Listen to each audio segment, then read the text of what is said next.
$5000-6000 പേരാണ് ഡെയിലി രാവിലെ വെളുപ്പിന് 4 മണിക്ക് ജീപ്പിൽ ഇങ്ങോട്ട് പാസ് ചെയ്യുന്നത്. നെടുങ്കണ്ടം പഞ്ചായത്തിലെ തേവാരംമട്ട് കൂടി ആനക്കല്ലിലേക്കാണ് കൂടുതലായി ഈ ലഹരി മരുന്നുകൾ എത്തുന്നത്. ഷെക്കേന ന്യൂസ് സംഘം ഇപ്പോൾ എത്തിയിരിക്കുന്നത് കേരളത്തിന് തന്നെ വളരെ പ്രധാനപ്പെട്ട ഒരു ചെക്ക് പോസ്റ്റായ കമ്പമേട് ചെക്ക് പോസ്റ്റിലാണ്. ബിസിനസ് ഓറിയന്റഡ് ആയിട്ട് ഈ കാര്യങ്ങൾ ഹാൻഡിൽ ചെയ്യുന്നു. ഇവരധികം കാലം മുന്നോട്ട് പോവില്ല. ഈ ഓഫീസ് അടഞ്ഞു കിടക്കാൻ തുടങ്ങിയിട്ട് മണിക്കൂറുകളായി. ഇവർക്ക് ഇടവഴിയിലൂടെ പോയി ഇത് കൈമാറി വാങ്ങുവാനുള്ള ഒരു സാഹചര്യങ്ങൾ ഇവിടെ നന്നായിട്ടുണ്ട്. പല പ്രാവശ്യമായിട്ട് തമിഴ്നാട്ടിൽ നിന്ന് കയറി വന്ന് അങ്ങോട്ടും ഇങ്ങോട്ടും പോവുകയൊക്കെ ചെയ്തിട്ടും എൻ്റെ വാഹനം ഒന്നും പരിശോധിച്ചില്ല. മയക്കുമരുന്നാൻ തോന്നിക്കഴിഞ്ഞാൽ അതിനോട് നോ പറയാനുള്ള ഒരു നോ എന്ന വാക്ക്. നമസ്കാരം. കേരളത്തിലെ ലഹരി ഭീകരതയുടെ ഉള്ളറകൾ തുറന്നുകാട്ടി ഷെക്കേന ന്യൂസ് ഒരുക്കുന്ന പ്രത്യേക പ്രോഗ്രാമിലേക്ക് എല്ലാ പ്രിയ പ്രേക്ഷകർക്കും ഒരിക്കൽ കൂടി സ്വാഗതം. ലഹരി മാഫിയയുടെ സ്വന്തം കേരളം.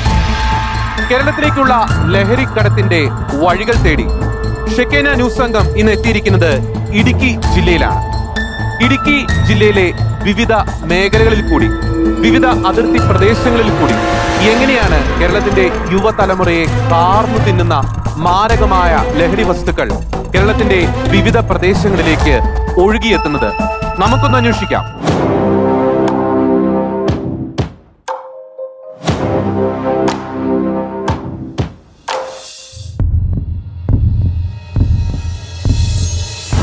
കേരളത്തിന്റെ മിടുമിടുക്കിയായ ഇടുക്കിയിൽ ലഹരി മാഫിയ പിടിമുറുക്കുകയാണോ?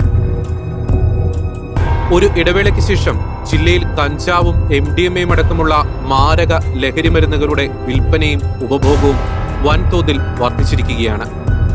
ഇടുക്കിയിൽ ലഹരി ഇടപാടുകളുമായി ബന്ധപ്പെട്ട കേസുകളിൽ വലിയ വർധനവാണ് കഴിഞ്ഞ 2 മാസത്തിനിടെ ഉണ്ടായത്. ജില്ലയിൽ ഓഗസ്റ്റ് സെപ്റ്റംബർ മാസങ്ങളിൽ മാത്രം റിപ്പോർട്ട് ചെയ്യപ്പെട്ട മയക്കുമരുന്ന് കേസുകളുടെ എണ്ണം 92 ഇതിൽ കൂടുതലും MDMA പോലുള്ള സിന്തറ്റിക് ഡ്രഗുകളുടെ ഉപയോഗവുമായി ബന്ധപ്പെട്ടുള്ള കേസുകളാണ്.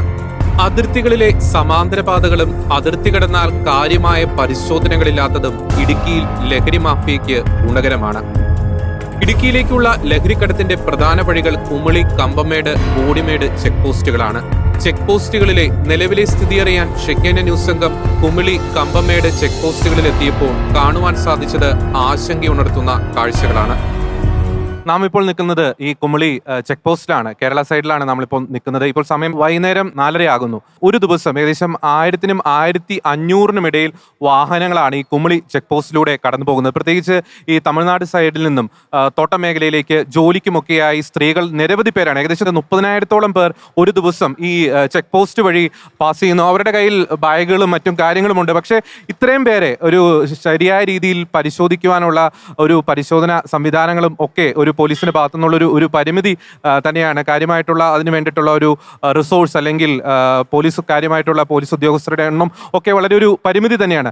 അതുകൊണ്ട് തന്നെ വലിയ രീതിയിലുള്ള ലഹരിക്കടത്തും മറ്റും ഈ മേഖലയിൽ കൂടി ഈ രാവിലെയും വൈകിട്ടുമായി നിരവധി പേർ ഈ ചെക്ക് പോസ്റ്റിലൂടെ കടന്നു പോകുന്ന ഈ ഒരു സമയത്ത് നടക്കുവാനുള്ള സാധ്യത ഏറെയാണ്. അതുകൊണ്ട് ഓരോ വാഹനങ്ങളിലും നിരവധി പേരെ കുത്തി നിറച്ചാണ് കൊണ്ടുപോകുന്നത്. ഈ വാഹനങ്ങളിൽ എന്താണ് കടത്തുന്നത്, അല്ലെങ്കിൽ ഈ വാഹനങ്ങളിൽ ആരൊക്കെയാണ് യാത്ര ചെയ്യുന്നത്, കാൽനടയായിട്ട് ചെക്ക് പോസ്റ്റിലൂടെ കടന്നു പോകുന്നവരുടെ കയ്യിൽ എന്തൊക്കെയാണ് എന്ന് പരിശോധിക്കുവാനുള്ള ഒരു സംവിധാനങ്ങളുടെ അഭാവം ദൃശ്യമാണ്. അതും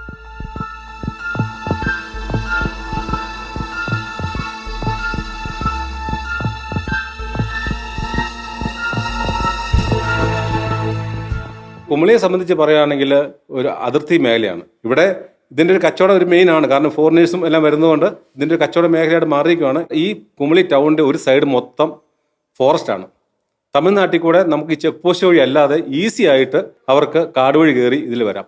നമ്മൾ കണ്ടുകൊണ്ട് നിൽക്കുവാണ്. ഇവർ കച്ചവടം ചെയ്ത് കണ്ടുകൊണ്ട് നിൽക്കുമ്പോൾ പോലും നമ്മൾ അവരുടെ സമീപത്ത് എത്തിക്കഴിയുമ്പോഴത്തേക്കിനും അവർ നേരെ തമിഴ്നാട് കാട്ടിലേക്ക് ചാടിപ്പോകുന്ന ഒരു അവസ്ഥ ഉണ്ടാകുന്നുണ്ട്. അപ്പോൾ ഞങ്ങൾ വേഷം മാറിയൊക്കെയാണ് പോയി കഴിവും പിടിക്കുന്നത്. കഴിഞ്ഞ ദിവസം ഭയങ്കര അക്രമാസമാണ്. അത് വാളും വാക്കത്തിയുമായിട്ട് ഈ മയക്കുമരുന്ന് ലോബി അവിടെ റോസാപ്പുകുളം എന്ന സ്ഥലത്ത് അവർ ഒരു പ്രകടനം നടത്തി. ഞങ്ങൾ 3-4 പ്രാവശ്യം പോയപ്പോഴും ഞങ്ങൾക്ക് പിടിക്കാൻ പറ്റിയില്ല. അവസാനം 5ാമത്തെ പ്രാവശ്യം ഞങ്ങൾ ഓട്ടോയിൽ പോയാണ് അവരെ ഈ വാളും ഇതെല്ലാം സഹിതം ഞങ്ങൾ പിടിച്ച്. അപ്പം അത്ര റിസ്ക് എടുത്ത് നമ്മൾ ഇതിനെതിരെ പോരാടാൻ തന്നെ തീരുമാനിച്ചിട്ടുണ്ട്. മയക്കുമരുന്ന്, കഞ്ചാവ് പോലുള്ള ലഹരിക്കടത്തിന്റെ പ്രധാന വഴികൾ അതിർത്തി ചെക്ക് പോസ്റ്റുകളാണെങ്കിലും മേഖലയിൽ ഏതെങ്കിലും തരത്തിലുള്ള പരിശോധനകളുണ്ട് എന്ന് സൂചന കിട്ടിയാൽ രക്ഷപ്പെടാനും ലഹരിക്കടത്തിനുമായി നിരവധി സമാന്തര പാതകൾ അതിർത്തിയിലുണ്ട്. ഇത്തരം സമാന്തര പാതകൾ തേടി ഷെക്കേന ന്യൂസ് സംഘം യാത്ര ചെയ്തത് നെടുങ്കണ്ടം, തേവാരമേട്ട്, ഉടുമ്പൻചോല അതിർത്തി മേഖലകളിൽ കൂടിയാണ്. തേവാരമേട്ട് പ്രദേശത്തെത്തിയ ഷെക്കേന ന്യൂസ് സംഘത്തിന് കാണാൻ കഴിഞ്ഞത് ഞെട്ടിക്കുന്ന കാഴ്ചകളാണ്. അതിർത്തിയിലെ തമിഴ്നാട് വനമേഖലയിൽ നിരവധി ഊടുവഴികളാണുള്ളത്. ഇത്തരം വഴികൾ മയക്കുമരുന്ന് പോലുള്ള മാരകമായ ലഹരി മരുന്നുകൾ കേരളത്തിലേക്ക് കടത്താനായി ലഹരി മാഫിയ ഉപയോഗിക്കുന്നു. ഞാൻ നിൽക്കുന്നത് തേവാരംപേട്ട സ്ഥലത്താണ്. ഈ കാണുന്നത് തമിഴ്നാടിന്റെ പ്രദേശമാണ്. അങ്ങ് കാണുന്നത് ഇതുവഴി ഒട്ടനവധി ഊടുവഴികൾ നമുക്ക് ലഹരി പദാർത്ഥങ്ങൾ കടന്നു വരുവാൻ വളരെ സാധ്യതയുള്ള സ്ഥലങ്ങളാണ് കൂടുതൽ നിലവിൽ. അതിലൊക്കെ നമ്മൾ ചെയ്യാൻ പറ്റുന്നത് വെച്ചാൽ നിലവിൽ ആ സാധ്യതകളെ നമ്മൾ ഗവൺമെന്റ് എന്തെങ്കിലും നിയമപരമായുള്ള നിയമവ്യവസ്ഥ വെച്ച് അല്ലെങ്കിൽ നിയമപാലകരെ നിർത്തി തടയുവാനുള്ള ഒരു സംവിധാനം നിലവിൽ ഉണ്ടാവണം. പ്രദേശത്ത് ഒരു എക്സൈസ് ഔട്ട് പോസ്റ്റ് സ്ഥിതി ചെയ്യുന്നുണ്ടെങ്കിലും അത് പൂട്ടിയിട്ടിരിക്കുന്ന അവസ്ഥയിലാണ് കാണുവാൻ സാധിച്ചത്. നെടുങ്കണ്ടം പഞ്ചായത്തിലെ തമിഴ്നാട് അതിർത്തി പങ്കിടുന്ന തേവാരംപേട്ടിൽ സ്ഥാപിച്ചിരിക്കുന്ന എക്സൈസിന്റെ ഔട്ട് പോസ്റ്റിന് മുമ്പിലാണ് നമ്മൾ നിൽക്കുന്നത്. ഇപ്പോൾ സമയം വൈകുന്നേരം 5 മണി. ഈ ഓഫീസ് അടഞ്ഞു കിടക്കാൻ തുടങ്ങിയിട്ട് മണിക്കൂറുകളായി. ഈ ഓഫീസിന്റെ പ്രവർത്തനത്തിന് ഒരു ഉദ്യോഗസ്ഥൻ പോലും ഇവിടെയില്ല. ഇവിടെയുള്ള പൊതുപ്രവർത്തകർ പറയുന്നത് ഇത്തരമൊരു സ്ഥാപനം ഉണ്ടായാൽ പോരാ, നിരീക്ഷണ സംവിധാനങ്ങൾ ശക്തമാകണമെന്നാണ്. കാരണം വനമേഖലയുള്ള അതിർത്തി പ്രദേശങ്ങളിലൂടെ നിരവധി ഊടുവഴികളിലൂടെ കടന്നുവരുവാൻ മയക്കുമരുന്ന് കച്ചവടക്കാർക്കും ഉപയോഗിക്കുന്നവർക്കും സാധ്യതയുണ്ടെന്നിരിക്കെ സർക്കാർ സംവിധാനങ്ങൾ നോക്കുകുത്തിയാകുന്ന ഒരു ഔട്ട് പോസ്റ്റാണ് നമ്മൾ കാണുന്നത്. സ്കൂൾ കുട്ടികളടക്കം ലഹരി ഉപയോഗിക്കാൻ വരുന്ന അതിർത്തിയിലെ തമിഴ്നാട് വനത്തിൽ സ്ഥിതി ചെയ്യുന്ന കെട്ടിടത്തിന്റെ ദൃശ്യങ്ങളും ഷെക്കേന ന്യൂസിന്റെ ക്യാമറ കണ്ണുകൾ ഒപ്പിയെടുത്തു.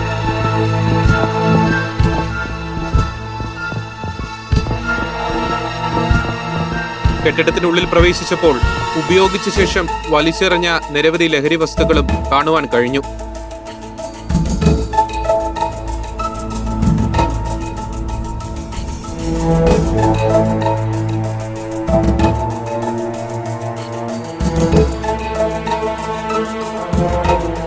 ഇടുക്കി വഴി വരാൻ പ്രധാന കാരണം പണ്ടുകാർ പറഞ്ഞു കേട്ടുള്ളത് ഇടുക്കിയിലെ കഞ്ചാവിന് വലിയ വീര്യം കൂടുതലുണ്ട് എന്നുള്ള ഇടുക്കി ഗോൾഡ് എന്ന പേരിൽ അറിയപ്പെടുന്നത് കൊണ്ടാണ്.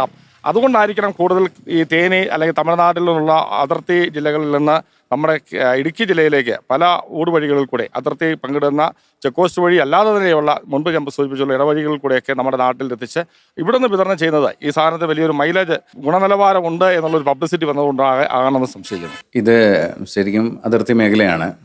തമിഴ്നാടിൻ്റെ വന ഭാഗമായിട്ട് ചേർന്ന് നടക്കുന്ന സ്ഥലമാണ്. അതുകൊണ്ട് തന്നെ ഈ വനത്തിനകത്തൂടെ കഞ്ചാവ്, മറ്റു ലഹരി പദാർത്ഥങ്ങളും മറ്റ് കള്ളക്കടത്ത് സാധനങ്ങളും സ്ഥിരമായിട്ട് അങ്ങോട്ടും ഇങ്ങോട്ടും ഇവിടെ നിലക്കെ അങ്ങോട്ടും ഇങ്ങോട്ടും കൊണ്ടുപോയിക്കൊണ്ടിരുന്നതാണ്.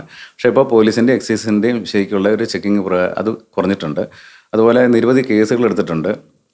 അപ്പോഴെല്ലാം മറ്റ് സ്ഥലങ്ങളിൽ നിന്ന് സംസ്ഥാനങ്ങളിൽ നിന്നും കൊണ്ടുവന്നതായിട്ടാണ് നമുക്ക് മനസ്സിലാക്കാൻ കഴിഞ്ഞത്. എന്നാലും അതിർത്തി സംസ്ഥാനത്ത് ഇവിടുത്തെ ആൾക്കാർ പലരും തമിഴ്നാട്ടിൽ കൂടുതൽ ആൾക്കാരും തമിഴ്നാട്ടിൽ താമസിച്ചിട്ട് ഇങ്ങോട്ട് വരുന്നവർ. അപ്പോൾ അവരുടെ കൈകളിലൂടെ ഇവിടെ സാധനം എത്തുന്നുണ്ട്. അത് പലപ്പോഴും ഇവിടെ ഏലക്കാടുകളും എസ്റ്റേറ്റ് മേഖലയായതുകൊണ്ട് അതിലൂടെയൊക്കെ വിപണനം രഹസ്യമായിട്ട് നടക്കുന്നുണ്ട്. നമ്മളതിനെയൊക്കെ കുറേയധികം കേസുകളും രജിസ്റ്റർ ചെയ്യപ്പെടുന്നുണ്ട്. ചെറുപ്പക്കാരെ ഒരു 15 വയസ്സിന് മുകളിലോട്ട് പ്രായം വരുന്നവർ കൂടുതലും ഉപയോഗിക്കുന്നതും അവർക്ക് ആവശ്യമുള്ളതും സിന്തറ്റിക് ഡ്രഗുകൾ തന്നെയാണ്. അതിന് പുറകെയാണ് അവർ പോയിരിക്കുന്നത്.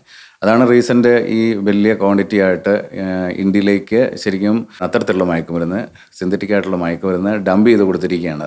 കേരളത്തിൽ ഇതിൻ്റെ നിർമ്മാണം നടക്കുന്ന സ്ഥലങ്ങളൊന്നും ഇതുവരെ കണ്ടെത്തിയിട്ടില്ല. പക്ഷേ ഇതിൻ്റെ പ്രധാനമായ സ്ഥലങ്ങൾ കൂടുതലും ബാംഗ്ലൂരിൽ നിന്ന് തന്നെയാണ് വരുന്നത്, മുംബൈ അതുപോലുള്ള സ്ഥലങ്ങളിൽ നിന്നാണ്. പിന്നെ എയർപോർട്ട് വഴി അല്ലെങ്കിൽ സീപോർട്ട് വഴി വരുന്നുണ്ട്. നമുക്കിവിടെ എന്ന് പറഞ്ഞാൽ ബാംഗ്ലൂർ പോയിട്ട് വരുന്ന ഒരാളുടെ നിന്ന് കുറച്ച് അളവിലാണ് പലപ്പോഴും കിട്ടാറ്. അവരോട് ചോദിക്കുമ്പോൾ ഇത് ബാംഗ്ലൂരിൽ നിന്ന് ഇന്നടത്തുനിന്ന് മേടിച്ചു. പിന്നെ സ്ഥലം കണ്ടെത്താനും നമുക്ക് പാടാണ്. ഇവർ പറയുന്നതൊന്നും ശരിയായിരിക്കണമെന്നില്ല. പിന്നെ കൂടുതൽ ശാസ്ത്രീയമായിട്ടുള്ള അന്വേഷണങ്ങളൊക്കെ നടത്തിയാണ് പിന്നെ കൂടുതൽ കേസുകൾ നമ്മൾ തെളിയിച്ചെടുക്കുന്നത്. അതുപോലെ എക്സൈസ് ഡിപ്പാർട്ട്മെന്റ് ഉദ്യോഗസ്ഥന്മാരും ആത്മാർത്ഥമായ രീതിയിൽ തന്നെ അവരും പരിശ്രമിക്കുന്നുണ്ട്. പക്ഷേ നമ്മുടെ പിടിക്കപ്പെടുന്നത് ചെറിയ അളവിലുള്ള ആണ് പിടിക്കപ്പെടുന്നത്. വലിയ തോതിൽ ഇവിടുന്ന് സാധനങ്ങൾ പോകുന്നുണ്ട്. ഇപ്പോൾ നമുക്കറിയാം, നമ്മുടെ തമിഴ്നാട്ടിൽ നിന്ന് സ്കൂൾ കുട്ടികളോ അല്ലെങ്കിൽ ചെറിയ 1 കിലോ 2 കിലോ കൊണ്ടുവരുന്ന ടീംസിനെയാണ് പ്രധാനമായും പിടിക്കപ്പെടുന്നത്. അതെനിക്ക് തോന്നുന്നത് ഈ അവിടെ നിന്നുള്ള ഇൻഫർമേഷൻ അവിടെ നിന്ന് കിട്ടുന്നതുകൊണ്ടാണ് ഇവർക്ക് ജാഗ്രത പിടിക്കാൻ കഴിയുന്നത്. പക്ഷേ വലിയ തോതിൽ അതിൻ്റെ മറവിൽ വലിയ തോതിൽ ആ സമയങ്ങളിൽ സാധനങ്ങൾ കടന്നു പോകുന്നത് എന്ന് നമ്മൾ സംശയിക്കേണ്ടായിരിക്കുന്നു. കാരണം നമ്മുടെ സേന മുഴുവൻ ഇപ്പോൾ ഒരു 2 കിലോ കഞ്ചാവ് പിടിച്ചു. ആ കഞ്ചാവിൻ്റെ അതുമായി ബന്ധപ്പെട്ടുള്ള പ്രവർത്തനങ്ങളുമായി നടക്കുമ്പം ആ സമയത്ത് ബൾക്കായിട്ട് പോയാൽ അറിയത്തില്ല. ഇത് അവിടെ തമിഴ്നാട്ടിൽ പ്രവർത്തിക്കുന്ന ലോബി ആസൂത്രിതമായി ഇവർക്ക് ഒരു ഇൻഫർമേഷൻ കൊടുക്കുന്നു, ഇന്ന വഴി കഞ്ചാവ് വരുന്നുണ്ട് എന്ന് സംശയിക്കേണ്ടിയിരിക്കുന്നു. ഇവിടെ എക്സൈസ് ഡിപ്പാർട്ട്മെൻറ്റ് പരിശോധന നടത്തുമ്പം അവർക്കൊരു വനിതാ എക്സൈസ് ഗാർഡിനെ ഇവിടെ നിയമിക്കപ്പെടേണ്ടതാണ്. ഈ അവസരത്തിൽ ഇത് എടുത്തു പറയുന്നതാണ്. കാരണം സ്ത്രീകൾ ഉൾപ്പെടെ ആളുകൾ നിരവധിയായ ആളുകൾ കടന്നു പോകുന്ന ഒരു ചെക്ക് പോസ്റ്റാണ്. പുരുഷന്മാരെ ചെക്ക് ചെയ്യുന്ന പോലെ തന്നെ സ്ത്രീകളെയും സംശയമുള്ളവരെ ചെക്ക് ചെയ്യേണ്ട സാഹചര്യമുണ്ട്. ലഹരിക്കടത്തുമായി ബന്ധപ്പെട്ട് എക്സൈസ് സംഘത്തിലും പോലീസ് സംഘത്തിലും കൂടുതൽ വനിതാ ഉദ്യോഗസ്ഥരുടെ ഒരു അഭാവം ഇത്തരത്തിലുള്ള ഒരു ചെക്കിംഗ് നടത്തുന്നതിന് ഒരു പരിമിതിയായി മാറുന്നുണ്ടോ? അത് ഞങ്ങൾ വളരെ ബുദ്ധിമുട്ട് അനുഭവിക്കുന്ന ഒരു കാര്യമാണ്. ഞങ്ങൾ ഈ സ്റ്റേഷനെ സംബന്ധിച്ച് 2-3 വനിതാ പോലീസാണ് ഉള്ളത്. അവർക്ക് ഇവിടെ ഓഫീസ് വർക്കുമായിട്ട് ബന്ധപ്പെട്ടും കമ്പ്യൂട്ടറുമായിട്ട് ബന്ധപ്പെട്ടും ഒക്കെ അവർ ആ ഡ്യൂട്ടിയിലേക്ക് പോകും. ഞങ്ങൾക്ക് വനിതാ പോലീസിനെ കിട്ടുന്നില്ല എന്നുള്ളത് വളരെ ബുദ്ധിമുട്ടാണ് ഞങ്ങൾക്ക് ഡ്യൂട്ടി ചെയ്യാൻ. കാരണം ഇവിടെ ഒരു രാവിലെ 4 മണിക്ക് ഏലക്കാട്ടി പണിയാനായിട്ട് തമിഴ്നാട് സൈഡിൽ നിന്നും 5000-6000 പേരാണ് ഡെയിലി രാവിലെ വെളുപ്പിന് 4 മണിക്ക് ജീപ്പിൽ ഇങ്ങോട്ട് പാസ് ചെയ്യുന്നത്. കുമളി ചെക്ക് പോസ്റ്റ് വഴി കേരളത്തിലേക്ക് വന്ന് പണി കഴിഞ്ഞിട്ട് അവർ 3-4 ഇത്രയും പണിക്കാരും തിരിച്ച് അങ്ങോട്ട് പോവാണ്. ഇവരുടെ ബാഗുകളൊന്നും പരിശോധിക്കാനുള്ള ഒരു ഇതും നമുക്ക് കിട്ടുന്നില്ല. കാരണം എത്ര 10-5000, അത് ഏറ്റവും 5000 പെണ്ണ് വെച്ചാൽ 5000 പെണ്ണുങ്ങൾ തന്നെയാണ്. ആണുങ്ങൾ തീരെ കുറവാണ്. ആണുങ്ങൾ വളരെ ചുരുക്കമുള്ളൂ. പെണ്ണുങ്ങളെ മൊത്തം വരുന്നത്. അത് നമുക്ക് വെളുപ്പിനെ വന്ന് ഈ ചെക്ക് പോസ്റ്റിന് അവിടെ നിന്നാൽ മനസ്സിലാവും. വൈകുന്നേരം 3:30 ആകുമ്പോൾ ഇപ്പോൾ കാണും, ഒരു കുറച്ചിപ്പോൾ ഈ സമയമായിട്ട് ഇപ്പോൾ ഈ 3:30 ആകുമ്പോൾ നമുക്ക് കണ്ടാൽ മനസ്സിലാവും. അതുപോലെ പോവാണ്. കാരണം അവരുടെ ബാഗിനകത്ത് അവർ അവിടെ നിന്ന് കൊണ്ടുവരുന്നുണ്ടോ നല്ല സെയിൽ നടക്കുന്നുണ്ട്. പക്ഷെ നമുക്കത് പരിശോധിക്കാൻ സാധിക്കാത്ത അവസ്ഥയാണ്. കാരണം അതുപോലെയാണ് വരുന്നത്. അതുപോലെ ജനപ്രവാഹമാണ് ഈ പണിക്കാർ വരുന്നത്. ആ ടൈമിൽ നമുക്ക് പരിശോധിക്കാൻ പറ്റുന്നില്ല. അത് നമുക്ക് ഈ ലേഡീസിനെ പരിശോധിക്കാനുള്ള ഒരു ബുദ്ധിമുട്ട് സ്വാഭാവികമായി ഉണ്ട്. കേരളത്തിലെ അതിർത്തി ചെക്ക് പോസ്റ്റുകളിലെ സ്ഥിതി അറിയാൻ പിന്നീട് ഞങ്ങൾ യാത്ര ചെയ്തത് ഇടുക്കി ജില്ലയിലെ കമ്പമേട് ചെക്ക് പോസ്റ്റിലേക്കാണ്. കുമളി ചെക്ക് പോസ്റ്റിന് സമാനമായി നിരവധി പരിമിതികൾ കമ്പമേട് ചെക്ക് പോസ്റ്റിലെ എക്സൈസ് വകുപ്പ് നേരിടുന്നുണ്ട്. ഷെക്കേന ന്യൂസ് സംഘം ഇപ്പോൾ എത്തിയിരിക്കുന്നത് കേരളത്തിന് തന്നെ വളരെ പ്രധാനപ്പെട്ട ഒരു ചെക്ക് പോസ്റ്റായ കമ്പമേട് ചെക്ക് പോസ്റ്റിലാണ്.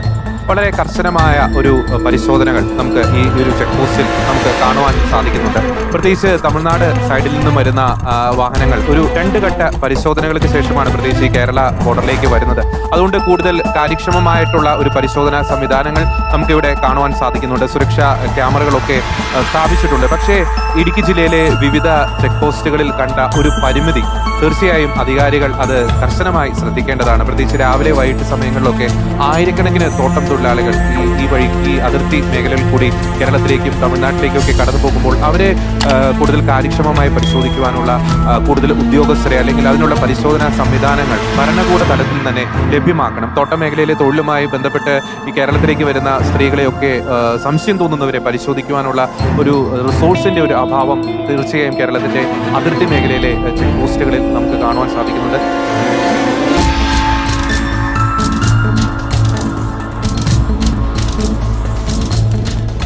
പ്രത്യേകിച്ച് ഇവിടെ കഞ്ചാവാണ് ഏറ്റവും കൂടുതൽ വ്യാപനമായിട്ടുള്ളത്.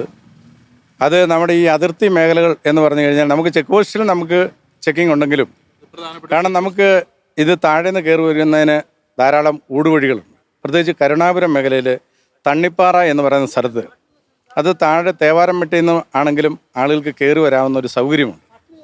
അപ്പോൾ അവിടെ ധാരാളം വിദ്യാർത്ഥികളൊക്കെ കമ്പത്ത് വടക്കുപെട്ടി എന്ന് പറയുന്ന സ്ഥലത്ത് പോയി കഞ്ചാവ് വാങ്ങിച്ച് അവർ ഫോറസ്റ്റിലൂടെ തന്നെ കടന്നു വന്ന് ഈ സാധനം മറ്റുള്ള ആളുകളിലേക്ക് കൊടുക്കുന്ന ഒരു സ്ഥിതിവിശേഷമാണ് ഇപ്പം നിലവിലുള്ളത്. അവർ കാരിയർമാരെ വെച്ചുകൊണ്ട് ചുമടിലൂടെയും ഒക്കെയാണ് അരിക്കച്ചവടവും കപ്പക്കച്ചവടമൊക്കെ ആയിട്ട് നടത്തിക്കൊണ്ടിരുന്ന മുൻകാലങ്ങളിലൊക്കെ ഉണ്ടായിരുന്ന വ്യാപാരികളെയൊക്കെ കഞ്ചാവിൻ്റെ ഇല്ലെങ്കിൽ അവരെ പിടിച്ച ധാരാളം ആളുകളുണ്ട്. അത് 8-10 തവണ പിടിച്ച് അവരെ ജയിൽ ശിക്ഷയൊക്കെ അനുഭവിച്ചു വന്ന് വീണ്ടും അവർ ആ തൊഴിലിലേക്ക് ഏർപ്പെടുന്ന ധാരാളം ആളുകളുണ്ട്. പ്രത്യേകിച്ച് നമുക്കിവിടെ ഒരു വ്യാപാര മേഖല തമിഴ്നാട്ടിലുള്ള ആളുകൾ കേരളത്തെ ആശ്രയിക്കുന്നതും ഈ അതിർത്തി മേഖലയെ ആശ്രയിക്കുന്നത് കൊണ്ടും കാരണം അരിയും കപ്പയും ഒക്കെ അവിടെ നിന്നാണ് വരുന്നത്. അപ്പോൾ ആ വ്യാപാരത്തിൻ്റെയൊക്കെ മറവിൽ പല ആളുകളും കഞ്ചാവ് ബിസിനസ്സാണ് നടത്തിക്കൊണ്ടിരിക്കുന്നത്. പിന്നെ നമ്മുടെ ചെറിയ വാഹനങ്ങളിലൊക്കെ പച്ചക്കറിയുടെയൊക്കെ മറവിലും ഇത്തരം സാധനങ്ങളൊക്കെ കടന്നു വരാറുണ്ട്. ഇടുക്കിയെ സംബന്ധിച്ചിടത്തോളം അറിയാമല്ലോ, വിദ്യാഭ്യാസത്തിനൊക്കെ ആയിട്ട് അന്യ ജില്ലകളിൽ ഒക്കെയാണ് കൂടുതലും പോകുന്നത്. അപ്പോൾ ഇവിടെയുള്ള കുട്ടികൾ കൂടുതലും തമിഴ്നാട് സ്റ്റേറ്റിനെയാണ് ആശ്രയിക്കുന്നത്. അപ്പോൾ അവിടെ നിന്നും ധാരാളം കുട്ടികൾ ഇവിടേക്ക് എത്തുകയും അതോടൊപ്പം തന്നെ വളരെ നിർധനരായ കുട്ടികളാണ്. അപ്പോൾ ഈ കുട്ടികളെ എല്ലാം ഇതിൻ്റെ വിൽപ്പനയ്ക്കായിട്ടും മറ്റും ഉപയോഗിക്കുകയാണ് ചെയ്യുന്നത്. അവർ ചെന്ന് പെടുകയാണ് ചെയ്യുന്നത്. അവരുടെ ഞങ്ങൾ പല കുട്ടികളുമായിട്ടൊക്കെ സംസാരിച്ചപ്പോൾ അവർക്ക് ഒന്ന് അറിയാനുള്ള ഒരു ജിജ്ഞാസ കൊണ്ട് അവരൊന്ന് ടേസ്റ്റ് ചെയ്ത് നോക്കി. അത് കഴിയുമ്പോൾ അവരുടെ ഇതിൽ അടിമപ്പെട്ടു പോവുകയാണ് ചെയ്യുന്നത്. പിന്നെ അവർക്ക് അതിൻ്റെ അകത്തൊന്നും ഊരാൻ പറ്റുന്നില്ല. അങ്ങനെ ഒരുപാട് കുടുംബങ്ങൾ നശിക്കുകയാണ് ലഹരിക്ക് അടിമപ്പെട്ട. പ്രത്യേകിച്ച് വളരെ പ്രതീക്ഷയോടുകൂടി കുട്ടികളെ പഠിക്കാൻ അയക്കുകയാണ് ചെയ്യുന്നത്. ഇപ്പോൾ കമ്പമെട്ടിനെ സംബന്ധിച്ചിടത്തോളം excise check post, forest, police station എല്ലാം ഉണ്ടെങ്കിൽ പോലും ലഹരി നന്നായിട്ട് അവിടെ നിന്നും ഇങ്ങോട്ട് കയറ്റും. എന്ന് വെച്ചാൽ ഈ ഒരു വ്യാപനം നന്നായിട്ടുണ്ട്. അത് ഈ പറഞ്ഞ പോലെ ഊടുവഴികൾ ധാരാളമുണ്ട്. രാമക്കൽമേട് ഒരു ടൂറിസ്റ്റ് കേന്ദ്രമാണ്. അപ്പോൾ കമ്പമെട്ടിൽ നിന്നും രാമക്കൽമേട്ടിൽ നിന്നും അങ്ങോട്ടേക്ക് പോകുവാനുള്ള ഇടവഴികൾ ധാരാളമുണ്ട്. അപ്പോൾ ഇവർക്ക് സിഗ്നൽ കൊടുക്കാനായിട്ടും പോലീസ് എവിടെ നിൽക്കുന്നു, എങ്ങോട്ട് മാറുന്നു, ഏതൊക്കെ എന്നുള്ളത് അറിയാനുള്ള വഴികളുണ്ട്. അപ്പോൾ അവർക്ക് ശരിക്കും ചെക്ക് പോസ്റ്റിൽ എത്താതെ ഇടയ്ക്കൂടെ നടന്നു പോയി, ഇപ്പോൾ തമിഴ്നാട്ടിൽ നിന്ന് വരുമ്പോൾ കമ്പമെട്ട് ചെക്ക് പോസ്റ്റിൽ എത്താതെ തന്നെ എത്തുന്നതിന് മുമ്പ് ഇവർക്ക് ഇടവഴിയിലൂടെ പോയി ഇത് കൈമാറി വാങ്ങുവാനുള്ള ഒരു സാഹചര്യങ്ങൾ ഇവിടെ നന്നായിട്ടുണ്ട്. ഇതിനെതിരെ ശരിക്കും പറഞ്ഞാൽ എക്സൈസും പോലീസും അപ്പോൾ ഇതിൻ്റെ ഒരു ക്ലാസ് എടുത്തു തീർന്നു പറഞ്ഞിട്ട് കാര്യമില്ല. ഇതിനെതിരെ ഇപ്പം നമ്മൾ പലപ്പോഴും എക്സൈസ് ഡിപ്പാർട്ട്മെൻറ്റിനോട് പരാതി പറയാറുണ്ട്, നമ്മൾ ചൂണ്ടിക്കാണിക്കാറുണ്ട്, ഇന്നടുത്തുണ്ട് അല്ലെ ഇന്ന കുട്ടികളുണ്ട്. അപ്പോൾ പക്ഷേ അവർ പറയുന്നത് ഞങ്ങൾക്ക് ആവശ്യത്തിനുള്ള ഉദ്യോഗസ്ഥരില്ല. എക്സൈസ് വകുപ്പിനെ സംബന്ധിച്ചിടത്തോളം ഉടുമ്പൻചോല റേഞ്ച് ഓഫീസിൽ നിന്ന് അറിയിക്കുന്നത് ഞങ്ങൾക്ക് ഉദ്യോഗസ്ഥരില്ല എന്നുള്ള കാര്യമാണ്. അപ്പോൾ ധാരാളം ഉദ്യോഗാർത്ഥികൾ ടെസ്റ്റ് എഴുതിയൊക്കെ കാത്തു നിൽക്കുകയാണ്. പക്ഷേ ഗവൺമെൻറ് ഇത് തടയണമെങ്കിൽ ഈ ഡിപ്പാർട്ട്മെൻറ്റുകളിൽ എക്സൈസ് വകുപ്പിൽ സ്ത്രീകളടക്കമുള്ളവരെ അതിൽ പോസ്റ്റ് ചെയ്തുകൊണ്ട് കർശനമായിട്ട് തടഞ്ഞെങ്കിൽ മാത്രമേ ഇതിൻ്റെ വ്യാപനം നിൽക്കുകയുള്ളൂ. നെടുങ്കണ്ടം പഞ്ചായത്തിലെ തേവാരംമട്ട് കൂടി ആനക്കല്ലിലേക്കാണ് കൂടുതലായി ഈ ലഹരി മരുന്നുകൾ എത്തുന്നത്. അതിന് നമ്മളത് ശ്രദ്ധയിൽപ്പെടുകയും അപ്പം തന്നെ അതിൻ്റെ ആദ്യ നടപടി എന്ന നിലയിൽ നമ്മളൊരു എക്സൈസ് ഔട്ട് പോസ്റ്റ് അവിടെ സജ്ജമാക്കി അതിൻ്റെ പ്രവർത്തനം നടന്നുകൊണ്ടിരിക്കുകയാണ്. അതിൽ ഇവിടുന്ന് നമുക്ക് എന്തായാലും നെടുങ്കണ്ടം പഞ്ചായത്തിൽ നിന്നൊരു 22 പഞ്ചായത്ത് പ്രദേശത്ത് നിന്ന് ഒരു 22 കിലോമീറ്റർ പോയാൽ തമിഴ്നാട് ബോർഡറാണ്. അതുകൊണ്ട് അവിടുന്ന് ധാരാളമായി തന്നെ ഈ MDMA അതുപോലെയുള്ള കഞ്ചാവ് അങ്ങനെയുള്ള ലഹരി പദാർത്ഥങ്ങൾ കയറി വന്നുകൊണ്ടിരുന്ന് സ്കൂൾ കേന്ദ്രീകരിച്ചും കോളേജ് കേന്ദ്രീകരിച്ചും ഇവർ നല്ല രീതിയിൽ തന്നെ ഇത് വിറ്റഴിച്ച് പോകുന്നുണ്ട്. ഒപ്പം ഈ വിദ്യാർത്ഥികൾക്കിടയിൽ ഈ മയക്കുമരുന്ന് വ്യാപനം വർദ്ധിച്ചിട്ടുണ്ടോ? പ്രത്യേകിച്ച് പഞ്ചായത്തിലെ വിദ്യാലയങ്ങളുടെയൊക്കെ ഒരു അവസ്ഥ നോക്കുമ്പോൾ വിദ്യാലയങ്ങൾക്കിടയിൽ ഈ മയക്കുമരുന്ന് വ്യാപനം എത്രത്തോളം ശക്തമാണ്? ഭയങ്കരമായി കുട്ടികൾ ഉപയോഗിക്കുന്നുണ്ടെന്നാണ് നമ്മൾ മനസ്സിലാക്കുന്നത്. അതിൻ്റെ അറിയണമെങ്കിൽ നമ്മുടെ സിന്തറ്റിക് സ്റ്റേഡിയം ഉണ്ട്, ഇവിടെ മണിയാശാൻ്റെ ഫണ്ട് ഉപയോഗിച്ച് പണിതുകൊണ്ടിരിക്കുകയാണ്. അവിടെ അതിൻ്റെ പിന്നാമ്പുറത്ത് ചെന്നാൽ അറിയാം, ഒരു ദിവസം ഒരു 6 മണിക്ക് ശേഷം എത്രയോ കുട്ടികളാണ് അവിടെ വന്നിരുന്ന് ഇങ്ങനെയുള്ള ലഹരി പദാർത്ഥങ്ങൾ ഉപയോഗിക്കുകയും അത് ശ്രദ്ധയിൽപ്പെടുകയും ഞങ്ങൾ എക്സൈസുകാരെ അത് അറിയിക്കുകയും അവിടെ പോയി നിരവധിയായ കുട്ടികളെ പിടിക്കുകയൊക്കെ ചെയ്തിട്ടുണ്ട്. തമിഴ്നാടുമായിട്ട് ബന്ധപ്പെട്ട് കിടക്കുന്ന ഒരു സ്ഥലമാണ് പട്ടം കോളനി. തമിഴ്നാട്ടിൽ നിന്ന് ഒത്തിരി ചെറിയ വഴികൾ ഈ ഇടുക്കി ജില്ലയുടെ അല്ലെങ്കിൽ നമ്മുടെ ഈ പട്ടംകോളനി മേഖലയിലോട്ട് രാമക്കൽമേട്, ചതുരംഗപ്പാറമെട്ട്, അതുപോലെ തന്നെ തേവാരമെട്ട് ഇങ്ങനെ നടന്നു കയറി വരാവുന്ന കുറേ കാട്ടുവഴികളുണ്ട്. ആ കാട്ടുവഴിയിൽ കൂടെ തലച്ചുമടായിട്ടും അല്ലാതെയൊക്കെ ഈ ഡ്രഗ്സുകൾ അവിടുന്ന് മയക്കുമരുന്നുകൾ കയറി വരുന്നുണ്ട് ചുമന്ന്. അല്ലാതെ തന്നെ ഈ ചെക്ക് പോസ്റ്റ് വഴി ധാരാളം വരുന്നുണ്ട്. 2 ചെക്ക് പോസ്റ്റിൻ്റെ തൊട്ടടുത്തടുത്ത് കിടക്കുന്ന സ്ഥലങ്ങളാണ്. ഒന്ന് കമ്പംമെട്ട് ചെക്ക് പോസ്റ്റും അതുപോലെ തന്നെ ബോഡിമെട്ട് ചെക്ക് പോസ്റ്റ്, അതുപോലെ കുമളി ചെക്ക് പോസ്റ്റ്. പിന്നെ ഒരു ചെക്ക് പോസ്റ്റ് എന്ന് പറയുന്നത് മൂന്നാർ ചെക്ക് പോസ്റ്റാണ്, അത് മറയൂരിന് തൊട്ടപ്പുറത്ത്. ഇങ്ങനെ 4 ചെക്ക് പോസ്റ്റിൻ്റെ അതിർമേഖലയാണ് ഈ പട്ടംകോളനി മേഖലയും അതുപോലെ തന്നെ ഇടുക്കി ജില്ലയുടെ ഈ കിഴക്കൻ മേഖലകൾ. ഇവിടെ ദിനം പ്രതി നിരവധി വാഹനങ്ങൾ ഇതുവഴി വാഹനമായിട്ട് തന്നെ ചെക്ക് പോസ്റ്റുകളിൽ കടന്നു പോകുന്നുണ്ട്. അത് പറയുമ്പോൾ ഈ ചെക്ക് പോസ്റ്റിൽ ഈ പറയത്തക്ക വലിയ പരിശോധനയോ മറ്റു കാര്യങ്ങളോ ഒന്നും ഉള്ളതായിട്ട് എനിക്ക് തോന്നുന്നില്ല. ഞാൻ ഈ ഇടയിൽ 3-4 ദിവസം അടുപ്പിച്ച് പല പ്രാവശ്യമായിട്ട് തമിഴ്നാട്ടിൽ നിന്ന് കയറി വന്ന് അങ്ങോട്ടും ഇങ്ങോട്ടും പോവുകയൊക്കെ ചെയ്തിട്ടും എൻ്റെ വാഹനം ഒന്നും പരിശോധിച്ചില്ല. അപ്പോൾ ഇതുപോലെ ആയിരിക്കും വരുന്ന വണ്ടികളെന്നാണ് ഞാൻ മനസ്സിലാക്കുന്നത്. പേരിന് മാത്രം 1-2 വണ്ടികൾ പരിശോധിച്ച് കഴിഞ്ഞാൽ ദിനം പ്രതി നിരവധിയായ വിദ്യാർത്ഥികൾ പല ബാംഗ്ലൂരും അതുപോലെ ചെന്നൈ അതുപോലെ തമിഴ്നാടിൻ്റെ വിവിധ മേഖലകളിൽ പഠിക്കുന്ന വിദ്യാർത്ഥികളുടെ ദിനം പ്രതി കയറി വരികയും തിരിച്ചു പോവുകയൊക്കെ ചെയ്തുകൊണ്ടിരിക്കുന്നു. തമിഴ്നാട്ടിലെ വണ്ടികൾ ഏലക്ക തോട്ടം മേഖലകളിൽ പണിയെടുക്കുന്നതിന് വേണ്ടി ദിനം പ്രതി ഇവിടെ എത്തിക്കൊണ്ടിരിക്കുക.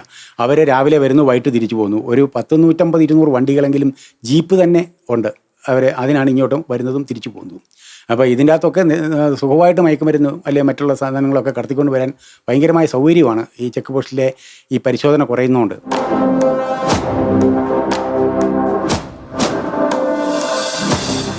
ഇപ്പോൾ ഈ ബോർഡർ ജില്ല എന്നുള്ള നിലയ്ക്ക് ഇതിവിടെ ഒരു അടുത്ത് ഇപ്പോൾ തേക്കടിയാണ് പ്രധാനപ്പെട്ട ഒരു സ്ഥലം എന്ന് പറയുന്നത്. കൊച്ചിയിൽ നിന്ന് വന്ന് ഏറ്റവും അധികം യാത്രക്കാർ വരുന്നതും പോകുന്നതും പിന്നെ ടൂറിസ്റ്റുകൾ വരുന്നതെല്ലാം ഇവിടെയാണ്.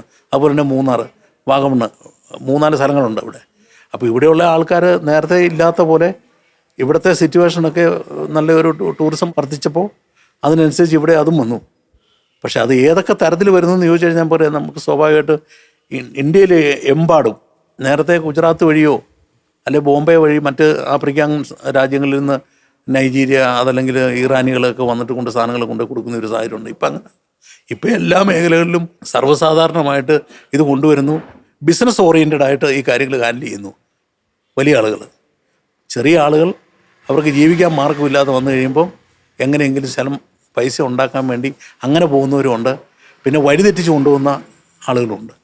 അപ്പോൾ അതെല്ലാം കറക്റ്റ് ചെയ്യണമെന്നുണ്ടെങ്കിൽ എല്ലാവരുടെയും ഒരു സംയുക്തമായ കാഴ്ചപ്പാട് ഈ വിഷയത്തിനുണ്ടായി ഇതിനെ എങ്ങനെയും പ്രതികരിക്കണം, അല്ലെങ്കിൽ ഒരു തലമുറ തന്നെ നഷ്ടപ്പെട്ടു പോകുന്നു എന്നുള്ളൊരു സാഹചര്യത്തിലേക്ക് വന്നാൽ നമുക്ക് താങ്ങാൻ പറ്റുന്ന നല്ലത്. എനിക്ക് തോന്നുന്നത് എന്താണെന്ന് ചോദിച്ചാൽ, നമ്മളുടെ യുവത്വത്തിൻ്റെ തലച്ചോറ് നിർജീവമാക്കി അന്താരാഷ്ട്ര തലത്തിൽ നമ്മളുടെ യുവാക്കളെ ഒന്നുമില്ലാതാക്കി തീർക്കുവാനുള്ള ഒരു പ്രവണത അല്ലെങ്കിൽ ഒരു ഒരു ഒരു എക്സസൈസ്, ഒരു വീണ്ടും മുൻകരുതലോടുകൂടി ഈ ഏതോ ഒരു ശക്തി ഇതിന്റെ പിന്നിൽ പ്രവർത്തിക്കുന്നുണ്ടെന്നാണ്. ബസ്സുകളായാലും മറ്റു വാഹനങ്ങളായാലും പച്ചക്കറി പഴവർഗ്ഗങ്ങളൊക്കെ വാങ്ങിക്കാൻ നമ്മൾ മറ്റ് സംസ്ഥാനത്തെ ആശ്രയിച്ചാണ് ഇരിക്കുന്നത്.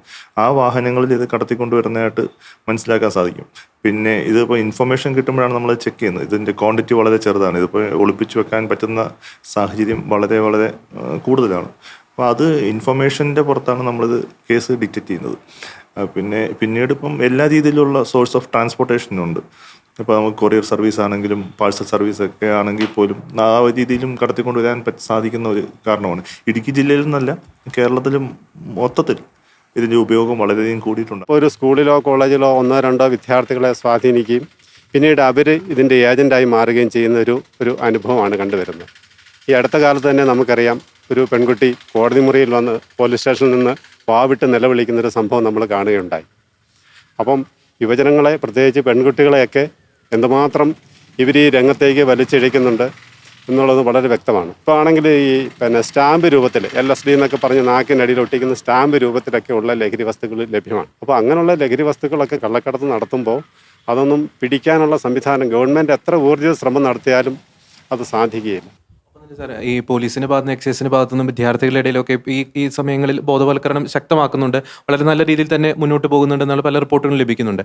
പക്ഷേ എങ്കിൽ പോലും ഇതിന്റെ അപ്പുറത്തേക്ക് പലപ്പോഴും ഒരു അന്വേഷണം പോകുന്നില്ല. ഒന്നെങ്കിൽ ക്യാരിയേഴ്സ് അല്ലെങ്കിൽ അതിന് തൊട്ട് മുകളിലുള്ള ചില്ലറ വിൽപ്പനക്കാർ, അവരിലേക്ക് മാത്രം അന്വേഷണം എത്തുന്നു. ഇതിന്റെ ഒരു റൂട്ട് കോസിലേക്ക് അത് ഇവിടെ മാത്രമല്ല, പല ജില്ലകളിലും പല മേഖലകളിലും പോലീസ് നേടുന്ന ഒരു പരിമിതി. എന്തുകൊണ്ടാണ് അങ്ങനെ സംഭവിക്കുന്നത്? ഇതിനകത്ത് പ്രശ്നം ഈ ക്യാരിയേഴ്സ് വെച്ചാൽ നമ്മളെക്കാൾ അതിബുദ്ധിമാന്മാരാണ്. അവർ ഓരോ പൊതിയാണ് വിൽക്കുന്നത്.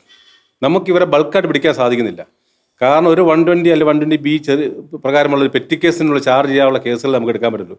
ഒരു ഹ്യൂജ് എമൗണ്ട് 20BC ആ റേഞ്ചിലുള്ള 1 കിലോയ്ക്ക് മുകളിൽ കിട്ടുന്ന ഒരു കേസ് ഇത് നമുക്ക് കിട്ടുന്നില്ല എന്നുള്ളതാണ് സത്യം. അത് നമുക്ക് എന്തെങ്കിലും ഇൻഫർമേഷൻ കിട്ടിയാലേ ഉള്ളൂ. ഇപ്പോൾ നമുക്ക് 1-2 ഇൻഫർമേഷൻ കിട്ടിയിട്ടുണ്ട്. നമ്മൾ അത് വെച്ചൊക്കെ നമ്മൾ മാക്സിമം നമ്മൾ നോക്കുന്നുണ്ട്. നമുക്ക് ഒരാളെ കിട്ടുമ്പോൾ അത് കാരിയറാണോ അല്ലെങ്കിൽ അത് ഒറിജിനൽ പെട്രോളറാണോ എന്ന് നമുക്ക് കൃത്യമായിട്ടും മനസ്സിലാക്കാൻ കഴിയില്ല. പക്ഷെ അയാളെപ്പറ്റി കൂടുതൽ അന്വേഷിക്കുമ്പോൾ ഇവർ പലപ്പോഴും കളവായിട്ടുള്ള കാര്യങ്ങളായിരിക്കും പറയാം. നമുക്കത് തെളിയിക്കേണ്ടതായിട്ട് ബാധ്യതയുണ്ട്. പിന്നെ മറ്റൊരു സംഗതി എന്ന് പറഞ്ഞു കഴിഞ്ഞാൽ, ഇപ്പോൾ കേരളത്തിൽ നിന്ന് പലപ്പോഴും പല കേസുകളിൽ പെട്ട് ഒളിവിൽ പോകുന്നവർ ആന്ധ്രാപ്രദേശ് പോലുള്ള സ്ഥലങ്ങളിലെ മാവോയിസ്റ്റ് ഏരിയകളിലൊക്കെ പോയിട്ട് അവിടെ കൃഷി ചെയ്തിട്ട് അവർ തന്നെ ഇവിടെ കൊണ്ടുവരുന്നുണ്ട്. അങ്ങനെ ഒരു സംഭവമുണ്ട്. അപ്പോൾ അവരെ പിടിക്കുമ്പം ശരിക്കും പറയാൻ അതിൻ്റെ സോഴ്സ് പറയുന്ന ഈ കൃഷി സ്ഥലം തന്നെയാണ് പറയുക. കേരള പോലീസിന് ഒക്കെ അവിടെ എത്തിപ്പെട്ട് ഈ മാവോയിസ്റ്റ് ഏരിയയിലൊക്കെ കയറുക എന്ന് പറയുന്നത് ദുർഘടമായിട്ടുള്ളൊരു കാര്യമാണ്. അപ്പം സ്വാഭാവികമായിട്ടും അന്വേഷണം ആദ്യം അറസ്റ്റ് ചെയ്ത ആൾക്കാരിലേക്ക് ഒതുങ്ങി പോവുകയാണ് ചെയ്യുന്നത്. അത് ആദ്യം പറഞ്ഞതിൽ ഈ കുറച്ച് ക്വാണ്ടിറ്റി ആയിട്ട് കൊണ്ടുവരുന്ന ആൾക്കാരെ അന്വേഷിക്കുമ്പോൾ അവർ തൊട്ടടുത്ത് കമ്പത്തുനിന്ന് കൊണ്ടുവന്നു അല്ലെങ്കിൽ തേനിയിൽ നിന്ന് കൊണ്ടുവന്നു എന്ന് പറയും. തേനിയിലൊരു അഡ്രസ്സ് പറയും. ആ അഡ്രസ്സ് പലപ്പോഴും തെറ്റായിരിക്കും.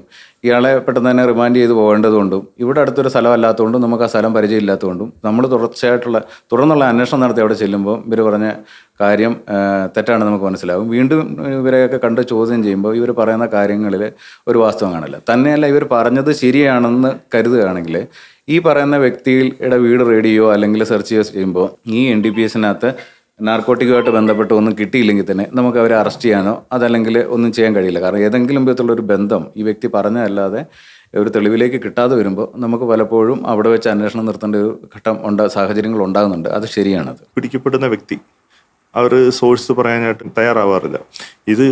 ഈ വ്യക്തിയുടെ ഈ സാധനം കിട്ടിയിട്ട് അല്ലെങ്കിൽ ഉപയോഗിക്കുന്ന വ്യക്തികളായിരിക്കും കൂടുതൽ കിട്ടുന്നത്. അപ്പോൾ അവന് പറയാനത് പുതുതാണ്, എൻ്റെ അവിടുന്ന് കിട്ടി ഇവിടുന്ന് കിട്ടി, അവൾ ബസ് സ്റ്റാൻഡ് വെച്ച് വാങ്ങിച്ചു, കമ്പത്തുനിന്ന് വാങ്ങിച്ചു എന്നൊക്കെ പറയും. കമ്പത്ത് എന്ന് അന്വേഷിക്കുന്നതിൽ ഏത് വ്യക്തിയെന്ന് അവൻ ഐഡന്റിഫൈ ചെയ്യാൻ പറ്റത്തില്ല. കമ്പം അല്ലെ നമ്മുടെ അടുത്ത സ്ഥലമായിട്ടാണ് കമ്പം എന്ന പേര് ഞാൻ ഉദ്ദേശിച്ചത്. ഈ സ്ഥലങ്ങളിൽ ചെന്ന് കഴിഞ്ഞാൽ അവർക്ക് ആരോ ഒരു തമിഴ്ക്കാരൻ തന്നു എന്നേ അവർ പറയത്തുള്ളൂ. അതാണ് അവരുടെ ഒരു ഇൻഫർമേഷൻ തരുന്നതിലുള്ളത് ഇതുണ്ട്. പിന്നെ നമ്മൾ കുറേ കൂടെ എക്സ്ട്രാക്ട് ചെയ്ത് എടുക്കുമ്പോൾ നമ്മൾ ബാംഗ്ലൂരോ അങ്ങനെയൊക്കെ ആണ് അതിൻ്റെ സോഴ്സ്. ഇവൻ അടുത്ത ദിവസങ്ങൾ ബാംഗ്ലൂരോ ഗോവയ്ക്കോ ഒക്കെ പോയിട്ടുണ്ടോ, അല്ലെങ്കിൽ ഇവൻ്റെ സുഹൃത്തുക്കൾ പോയിട്ടുണ്ടോ, അങ്ങനെയാണ് നമ്മളിത് കണ്ടുപിടിച്ചെത്തുന്നു. പലപ്പോഴും പോലീസ് വളരെയധികം പ്രയത്നിച്ചു, അങ്ങ് പറഞ്ഞതുപോലെ ജീവൻ പോലും പണയം വെച്ച് ഇത്തരം സംഘങ്ങൾക്കെതിരെ പോരാടുന്നു. അറ്റ് ദി എൻഡ് ഇവരെ കോടതിയിൽ എത്തിക്കുന്നു. പക്ഷേ ഈ കോടതിയിൽ നിന്ന് ഇവരെ ഇറക്കിക്കൊണ്ടുവരാൻ വലിയൊരു ലോബി പ്രവർത്തിക്കുന്നുണ്ടെന്നുള്ളൊരു ആശങ്ക അങ്ങേക്കുണ്ട്. സുഖമായിട്ട് പലപ്പോഴും ജാമ്യം ലഭിക്കുന്ന രീതിയിൽ അവർ ഇറങ്ങിപ്പോരുന്നു, അല്ലെങ്കിൽ പിന്നീട് ജാമ്യം ലഭിച്ചാലും പിന്നീട് അതുമായിട്ട് ബന്ധപ്പെട്ട നടപടികൾ മുന്നോട്ട് പോകുന്നില്ല. ഇവരെ സഹായിക്കാൻ വലിയൊരു ലോബി പ്രവർത്തിക്കുന്നുണ്ടോ, പ്രത്യേകിച്ച് നിയമപരമായിട്ട് അവർക്ക് സഹായം നൽകാനും തുടർന്ന് സാമ്പത്തികമായിട്ട് സഹായം നൽകാനും? അത് തീർച്ചയായിട്ടും ഉണ്ട്. കാരണം ഞങ്ങൾക്ക് ശരിക്കും ഞങ്ങൾ വളരെ കഷ്ടപ്പെട്ട് ആണ് ഓരോ NDPS കേസുകൾ ഞങ്ങൾ എടുക്കുന്നത്. കാരണം നല്ല റിസ്ക്കാണ്. NDPS കേസ് എന്ന് വെച്ചാൽ അവർ രണ്ടും കൽപ്പിച്ച് വരുന്നവരാണ്. അവരുടെ കയ്യിൽ മാരകായുധങ്ങളുണ്ട്. ഇതെല്ലാം അറിഞ്ഞുകൊണ്ട് തന്നെയാണ് ഞങ്ങൾ പിടിക്കുന്നത്. പിടിച്ച് ഇതിൻ്റെ NDPS കോടതി തൊടുപുഴയിലാണ്. നമ്മൾ തൊടുപുഴ NDPS കോടതി ചെന്ന് കഴിഞ്ഞാൽ നമ്മൾ കരഞ്ഞുകൊണ്ടിരിക്കുകയാണ്. നമ്മൾ ശരിക്കും പറഞ്ഞാൽ അവിടെ ചെല്ലുമ്പോൾ നമ്മൾ പ്രതിവാദിയാണ്. നമ്മളെ ക്വസ്റ്റ്യൻ ചെയ്ത് കേട്ട് കഴിഞ്ഞാൽ ഈ പണിക്ക് നമ്മൾ പോകണ്ടായിരുന്നു എന്ന് നമ്മൾ വിചാരിക്കും. കാരണം അതേ രീതിയിലാണ് നമ്മൾ ചെയ്ത ഓരോ ഇതിൽ എന്തെങ്കിലും ഇതുണ്ടെങ്കിൽ നമ്മളെ കുറ്റക്കാരനാക്കാം. നിങ്ങൾ അവിടെ എങ്ങനെ പോയി, എങ്ങനെ പിടിച്ചു, നിങ്ങൾ ആ സമയത്ത് അതിൽ പോകേണ്ട കാര്യം എന്നാ, പ്രതിയോട് ചോദിക്കുന്ന ചോദ്യമാണ് നമ്മൾ ഈ ഒരു നിയമപാലകനോട് അവിടെ കോടതിയിൽ ചോദിക്കുന്നത്. നമുക്ക് ശരിക്കും പറഞ്ഞാൽ വളരെ വിഷമമുണ്ടാക്കുന്നുണ്ട്. കാരണം നമുക്ക് പിടിക്കണ്ടെന്ന് തോന്നുന്ന പല സന്ദർഭങ്ങളും എനിക്കും ഉണ്ടായിട്ടുണ്ട്. ഈ സിന്തറ്റിക് ഡ്രഗ് വളരെ മാരകമാണ്. അത് ഇവരധികം കാലം മുന്നോട്ട് പോവില്ല. കാരണം അതിൻ്റെ ലഭ്യത കുറവൊന്നു തന്നെ. ഇവർക്ക് എന്നും അത് ലഭിക്കില്ല, നമ്മുടെ സമൂഹത്തിൽ അവൈലബിൾ അല്ല. തന്നെയല്ല, അത് വാങ്ങുന്നതിന് ഒരുപാട് പണം ആവശ്യമാണ്. അങ്ങനെ അത് കിട്ടാതാകുമ്പോഴത്തേക്കിന് ഇവരിലുണ്ടാകുന്ന വിഡ്രോവൽ സിംറ്റം പോലുള്ള കാര്യങ്ങൾ സമൂഹത്തിന് വലിയ അപകടമാണ്. കാരണം കഴിഞ്ഞ ദിവസം നമ്മൾ വായിച്ചു, മദ്യം വാങ്ങിക്കാൻ പൈസ കൊടുക്കാത്തതിന് മകൻ അമ്മയുടെ തലക്കടിച്ചു കൊന്നു എന്നൊക്കെ പറഞ്ഞു. അപ്പോൾ എന്ന് പറയുന്ന പോലെ അവൻ മദ്യത്തിൻ്റെ വീട് മാത്രമല്ല, അവൻ മറ്റു ഡ്രഗ്സ് കൂടെ യൂസ് ചെയ്തിരുന്ന ആളാണെന്ന് തന്നെയാണ് നമ്മൾ കരുതുന്നത്. അപ്പം ഇത്തരം സിന്തറ്റിക് ഡ്രഗിന് പെട്ടെന്നാണ് നമ്മുടെ ശാരീരികമായിട്ടുള്ള ചേഞ്ചസ് ഉണ്ടാകുന്നത്, മാനസികമായിട്ടുള്ള ചേഞ്ചസ് ഉണ്ടാകുന്നത്. ആ ആൾ പിന്നെ സമൂഹത്തിന് അപകടമാണ്. അത്രയ്ക്ക് ഡേഞ്ചറാണ് സിന്തറ്റിക്. അപ്പം യുവാക്കളായിട്ടുള്ളവർ പ്രത്യേകിച്ചും ഇപ്പം സ്കൂള് മുതൽ കോളേജ് തലത്തിലൊക്കെയാണ് ഇത് വ്യാപകമായിട്ടിരിക്കുന്നത്. അതിന് മുമ്പുണ്ടായിരുന്ന തലമുറ അതിനകത്തും രക്ഷപ്പെട്ടിട്ട് അവരിപ്പം ഈ കഞ്ചാവ് പോലുള്ളതൊക്കെയാണ് ഉപയോഗിക്കുന്നതെങ്കിലും സിന്തറ്റിക് ഡ്രഗ് ആണ് ഇപ്പോൾ ഉള്ള ചെറുതലമുറ ഉപയോഗിക്കുന്നത്. അവരതിൽ നിന്നും പിന്മാറുന്നതിന് ആവശ്യമായിട്ടുള്ള മാനസിക ആരോഗ്യം ആർജിച്ചെടുത്തേ മതിയാവും. ഒരു സുഹൃത്ത് വഴി വേറെ സുഹൃത്തിനെ പരിചയപ്പെടും. ആ സുഹൃത്തിൻ്റെ സ്വഭാവം എന്താണെന്ന് നമുക്കറിയില്ല. ഇത്തരം ഒരു ലഹരിയാണെന്ന് തോന്നിക്കഴിഞ്ഞാൽ നമ്മളറിയാതെ ചിലപ്പം നമ്മൾ അത് ഡ്രഗ്സ് എന്തെങ്കിലും വെള്ളത്തിലോ മറ്റോ കലക്കി തന്ന് നമ്മൾ കുടിപ്പിച്ചെന്നിരിക്കും. പക്ഷേ അതിൻ്റെ ആ ഒരു ദിവസം കഴിച്ചത് കൊണ്ട് പിറ്റേ ദിവസം അത് ആവശ്യമായി വരുന്ന സാഹചര്യമില്ല. അത് നമ്മൾ ചതിക്കപ്പെട്ടു എന്ന് മനസ്സിലായി കഴിഞ്ഞാൽ, ചതിക്കപ്പെട്ടില്ലെങ്കിൽ പോലും നമുക്കത് ലഹരിയാണെന്ന് തോന്നിക്കഴിഞ്ഞാൽ, അത് മയക്കുമരുന്നാണെന്ന് തോന്നിക്കഴിഞ്ഞാൽ അതിനോട് നോ പറയാനുള്ളത് നോ എന്ന വാക്ക് അത് പറയാനുള്ളത് മനസ്സ് നമ്മുടെ യുവത്വം വളർത്തിയെടുക്കേണ്ടിയിരിക്കും. നമുക്ക് വേണ്ടെന്നുള്ള കാര്യം തീർത്തും വേണ്ട, നമുക്ക് ദോഷം ചെയ്യുന്നു എന്നുള്ള കാര്യങ്ങൾ തീർത്തും വേണ്ട എന്ന് നോ പറയാൻ വേണ്ടിയിട്ടുള്ള ഒരു കരുത്ത് നമുക്കുണ്ടാവണം. എല്ലാത്തിലും കുടുംബത്തിൽ നമ്മൾ ഒത്തിരിയേറെ ബന്ധങ്ങൾ വളരാനായിട്ട് സാധിക്കണം. അപ്പോൾ കുടുംബ ബന്ധങ്ങളിലെ അകൽച്ചയും അതോടൊപ്പം മറ്റ് ഒത്തിരി പുറമേ കാണുന്ന അതെല്ലാം ഒത്തിരി സ്വാധീനിക്കുന്നുണ്ട് എന്നാണ് എനിക്ക് തോന്നുന്നത്. ഈ മാതാപിതാക്കളുടെ സഹകരണം ഈ കുട്ടികളെ എല്ലാ കാര്യത്തിലും സപ്പോർട്ട് ചെയ്യുന്നതിന് പകരം കുട്ടികളെ മനസ്സിലാക്കണം, സ്നേഹിക്കണം. അതോടൊപ്പം ഇതെല്ലാം നമ്മുടെ നാട് മുഴുവനും എല്ലാവരും ഒരുമിച്ച് നിന്നാൽ തീർച്ചയായിട്ടും ഇതിന് ഒരു പരിധിവരെ പ്രതിരോധിക്കാൻ സാധിക്കും. ഭൂഖണ്ഡങ്ങൾ കടന്നെത്തുന്ന സിന്തറ്റിക് ലഹരിയിൽ ഉന്മാദികളായി സ്വയം നശിക്കുകയാണ് നമ്മുടെ യുവജനങ്ങൾ. ബോധവൽക്കരണങ്ങൾ ശക്തമാക്കുക, ഒപ്പം തന്നെ കർശനമായ പരിശോധന സംവിധാനങ്ങൾ നമ്മുടെ അതിർത്തി മേഖലകളിൽ നടപ്പാക്കുവാനുള്ള ഇച്ഛാശക്തി ഭരണകൂടം കാണിക്കുക. എങ്കിൽ മാത്രമേ ലഹരി ഭീകരതയുടെ കരാളഹസ്തങ്ങളിൽ നിന്ന് നമ്മുടെ രാജ്യത്തെയും നമ്മുടെ നാടിനെയും രക്ഷിച്ചെടുക്കുവാൻ നമുക്ക് സാധിക്കുകയുള്ളൂ. രാജ്യത്തിന്റെ ഭാവിയെ തകർക്കുന്ന ലഹരി ഭീകരതയ്ക്കെതിരെയുള്ള ഷെക്കേന ന്യൂസിന്റെ പോരാട്ടം ഇവിടെ അവസാനിക്കുന്നില്ല.